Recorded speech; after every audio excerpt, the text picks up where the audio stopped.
Hello guys and welcome back to the third episode of my series about Italian presidents, where I don't just talk about the president of the Republic of Italy, but also whatever was happening in Italy at the time. Last time we talked about Luigi Einaudi, the liberal president with the heart of gold. Today we are talking about Giovanni Gronchi, former president of the Chamber of Deputies and the first Italian president to be part of Democrazia Cristiana. Let's get right into his 7-year-long term, full of Cold War drama and hilarious encounters with other historical figures you might have heard of. Let's go.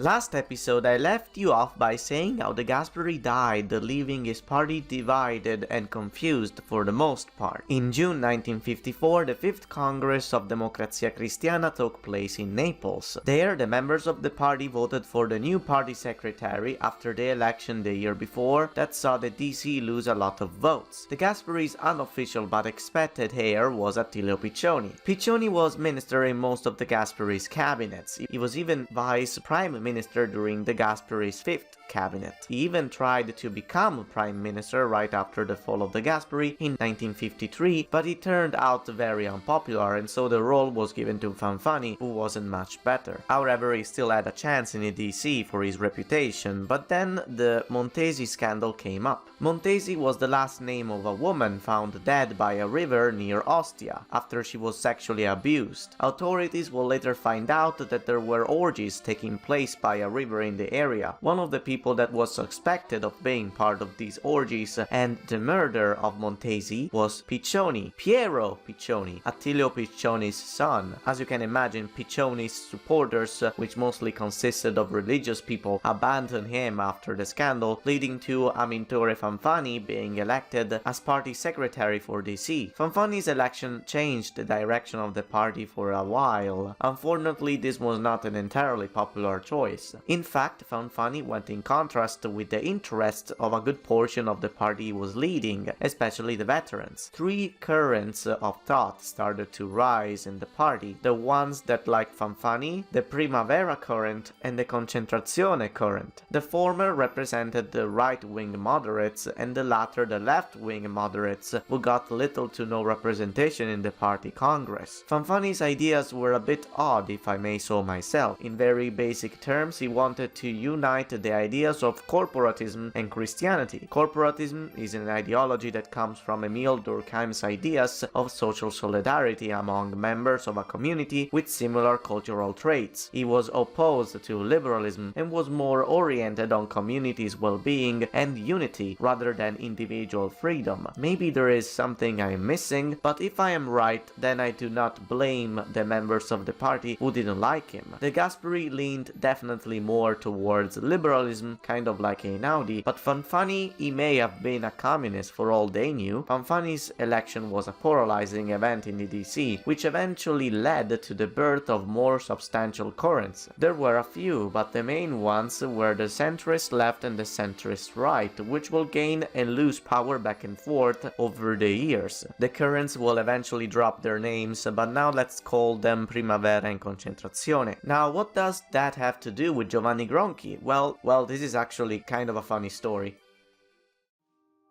In 1955, when it was time to elect a new president of the Republic, Fanfani and Prime Minister at the time Scelba wanted a certain Cesare Merzagora, president of the Senate. He was alright, though he didn't have that much of a following because he was more of a businessman rather than a politician. By choosing him, Fanfani hoped to get the Italian upper classes on his side. On the other hand, the left-wing parties were voting for a certain Ferruccio Parri. He was a partisan from the Partito d'Azione and had been Prime Minister of the Kingdom of Italy shortly before the election that brought the Gasperi into power. He is a pretty cool dude, although a bit overlooked in history, by myself included since I forgot to mention him in the Nicola's episode. The leftover votes were dedicated to Einaudi and Giovanni Gronchi. Normally an entire party would just side with its leader in votes like this, but not the DC. This will be a common trend for a while. Concentrazione became an informal parliamentary group where also Primavera members took part in. Former Minister Gonella and former Prime Minister Pella decided to vote for Gronchi instead to just troll Fanfani. Later on, they convinced a sizable portion of Concentrazione to do the same, to the point that Gronchi had a sizable following. Later on, the people that voted for Einaudi started voting for Gronchi as well, and the left-wing parties also decided to join the fun out of spite for Fanfani. Gronchi wasn't really in any current due to his institutional role as president of the Chamber of Deputies. However, his ideas were left-wing, therefore he sympathized with Concentracione's feelings of being left out of these seats. This made him palatable for both Concentrazione and the left-wing parties alike. When Fanfani realized this, he demanded Gronchi to resign his candidacy, to which Gronchi jokingly replied, "Well, I can't really resign my candidacy because I didn't candidate myself in the first place." Merzagora then quit the race, and so Giovanni Gronchi was elected third president of the Republic of Italy. Turns out Gronchi was far from an uninteresting choice to become president. He was born in Pontedera near Pisa in 1887 and got a degree in literature. Between 1911 and 1915 he taught philosophy at high schools in Parma, Massa Carrara, Monza and Bergamo, though he decided to drop his teaching career when war broke out, even winning a few bronze and silver medals. When he came back, he joined a party called Partito Popolare Italiano, which was basically Democrazia Cristiana but older. He was even part of the parliament until 1924 and worked as an undersecretary at the Ministry of Industry and Commerce at Mussolini's first cabinet. He was among those people that hoped to collaborate with fascists in the hope of making them less radical, but sadly that didn't work. After 1924 he would leave the political scene to start a paint factory that made him actually pretty successful and wealthy. In 1943 he re-entered the political scene by joining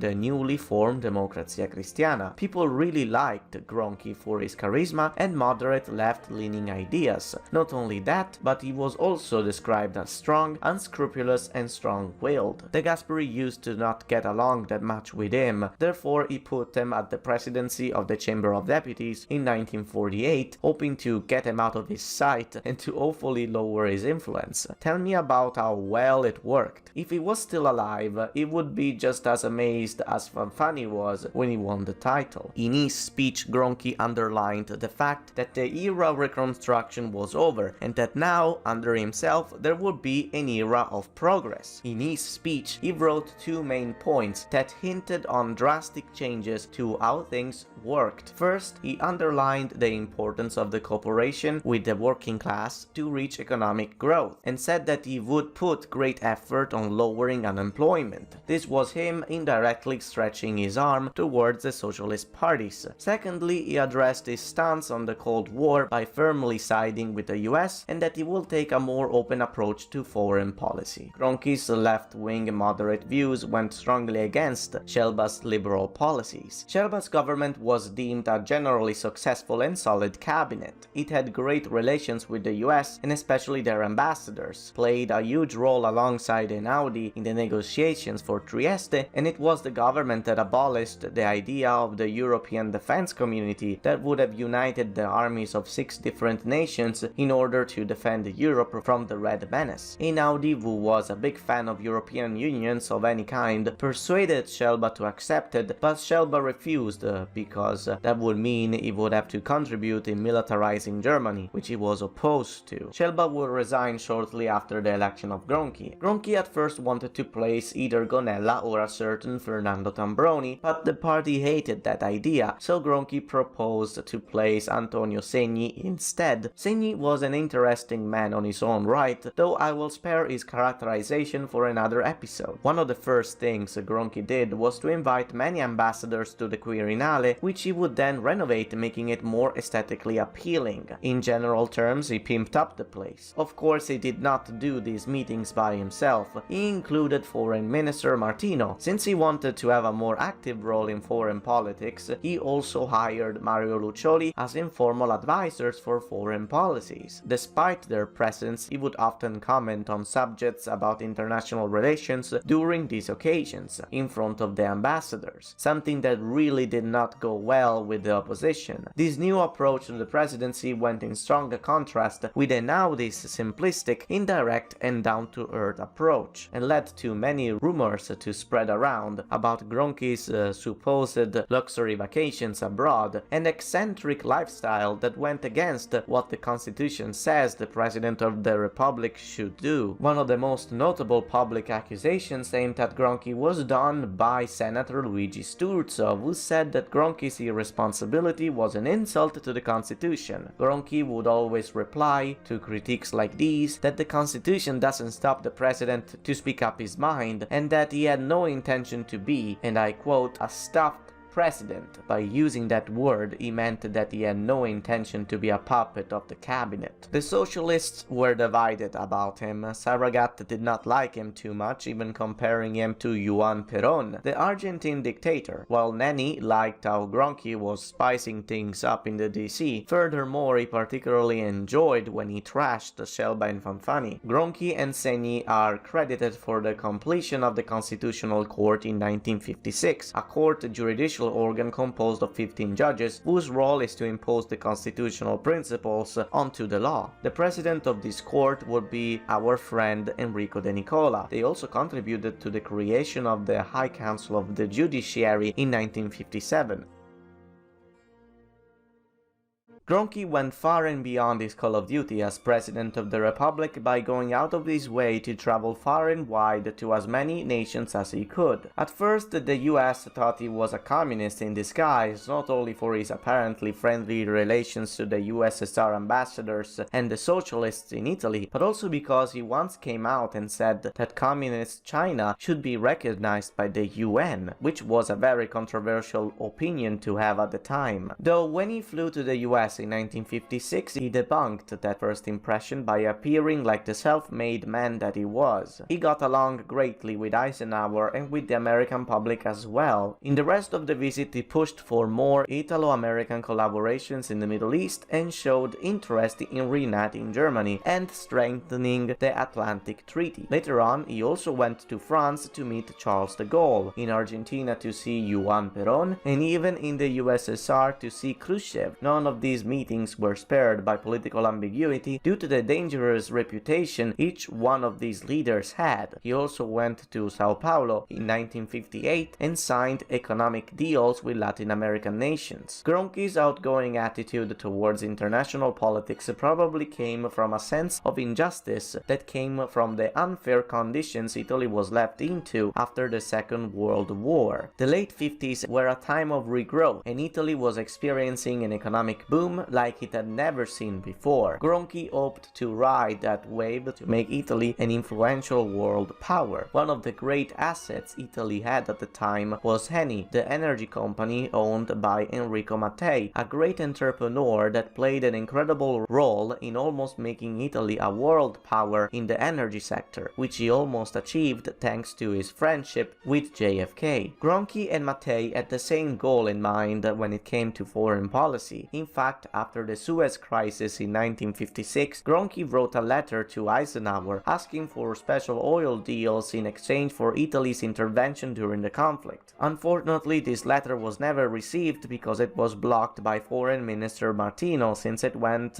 against Martino's foreign policy. However, this didn't stop Gronchi to go to Tehran and make direct deals with the Persians by passing international royalties later on in 1957. Mattei also tried to do the same with Algeria and Libya. The first one was successful, but the latter was stopped by the Americans, who instead took the newly discovered oil for themselves. 1956 was also an important year among the parties of the left, because after what happened in Budapest, the socialists and the communists broke their alliance. This was good news for Gronchi, because now he could build a cabinet with them without being labeled a communist. In 1957, Gronchi sent a letter to Nixon, who was was vice president at the time, to talk about the Middle East and the possibility of cooperating economically in the area. Martino blocked this letter from ever reaching the US because it didn't fall into Segni's foreign policy. This led to a government conflict which eventually forced Segni to resign from his post. To take Segni's place would be a certain Adone Zoli, who ruled for a year up until the new parliamentary elections. Gronchi wanted Zoli's cabinet to be center-left,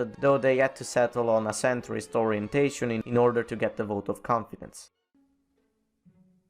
After the elections of 1958, the DC went from 39% to 42%. Fanfani was credited for his campaign that had brought back several of its old electors that had abandoned them after La Legge Truffa. He built a second cabinet, and at first Gronchi and Fanfani went along alright due to their pro-Atlantic foreign policies. It was also a left-centrist cabinet made out of DC members and Social Democrats. During his time in office, Fanfani changed most of the ambassadors, some of which had been the same since fascist times. However, it came to an end in January 1959 after Minister of Employment Ezio Vigorelli resigned after his decrees for job contracts were deemed unconstitutional. Segni would come back to take Fanfani's place, but his right-wing cabinet was a lot weaker than his first one. Gronchi encountered many obstacles on his tracks of political ambition. Two people in particular would turn out a pain in the ass for him in the last few years of his term. The first one was his trusted friend Tambroni, that in 1960 was able to come out on top of Segni's cabinet, managing to get his own in March. At first things looked great for both Gronchi and Tambroni, because finally Fanfani and Segni were out of the picture, and they could operate freely, similarly to how Einaudi and Pella's cabinet worked together in 1953. However, what was supposed to be a center-left cabinet became a uniquely DC cabinet, with the external support of Movimento Sociale, a nationalistic party, and the monarchists. Apparently, Tambroni wanted to just use the votes of the radical right to do what Gronchi wanted, but it turned out a terrible strategy. Soon after Tambroni's election, neo-fascists started making rallies at symbolic locations around Italy, and by symbolic I mean places like monuments to the fallen of the Second World War. Due to the popular unrest, Tambroni was forced to resign by his own party only after 3 months in government. To take back the cabinet was none other than Fanfani, the second pain in the ass. It was all down from here. Fanfani's third cabinet was built so that Gronchi was completely marginalized and Fanfani had control of the internal and foreign policy. He would place his loyal collaborators where he needed and leave to Gronchi to travel around, and that's it. The last notable thing we hear from Gronchi is of his journey to Moscow in February 1960. Giuseppe Pella was with him as well because he was the foreign minister in Segni's second cabinet at the time. The meeting with Khrushchev was odd to say the least and kind of toxic to say the most. The two did not get along very well. The tensions were high among the Western and Soviet bloc due to what was happening in Berlin. Keep in mind that just a few months later the wall would be erected. Despite the unpleasantries Gronchi encountered in Russia, he was praised when he came back home because he was able to stand firm and maintain his composure when put against Khrushchev's